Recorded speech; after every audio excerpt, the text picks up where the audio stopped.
steel guitar because of this steel rod, which when you put it on the strings,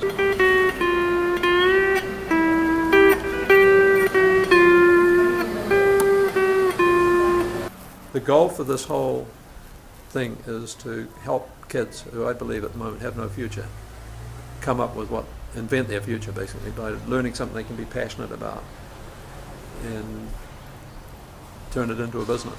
The last couple of years I was working with disabled folks like Michael.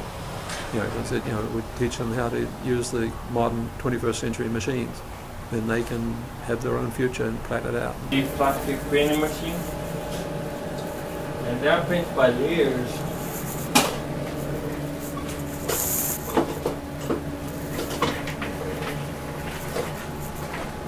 Print by layers, yeah. As it goes, and it hardens instantly. Yeah. It's a mango inlay on Hilo, and this is mango book cover, and the inlay was cool, and I cut that last week. Wow, that's going to be beautiful. So this is going to be a real book, yeah. Inside like pages. Book, yeah. Maker spaces that are growing up around the country are more for people to go and make something that they really want to make. This is to use the making experience as a catalyst for getting their brain engaged. And I'm more interested in you learn in a structured way how to plan and design and fabricate each of the pieces so that at the end of the day you've got a product. So one of the problems for young folks in particular is they learn how to do something but they have nowhere to do it. And like the big lathe that I have sitting out there is a $120,000 machine. The CNC machine that we use for cutting out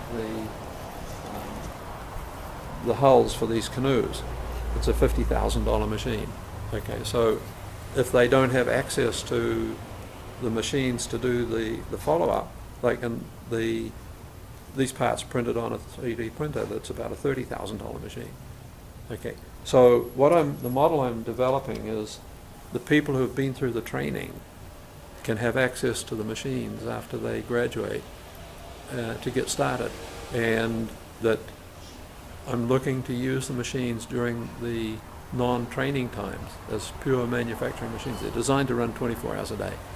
So we have night shifts making products like these canoes, right?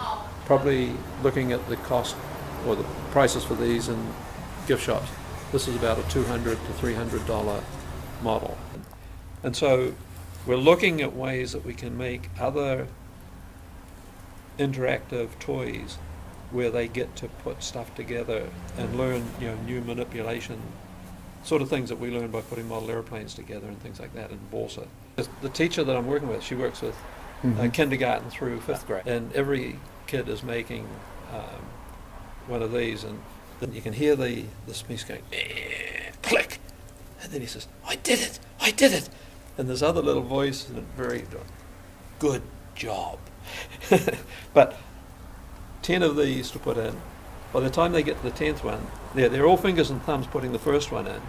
By the time they get to the 10th one, it's just clickety and it's in.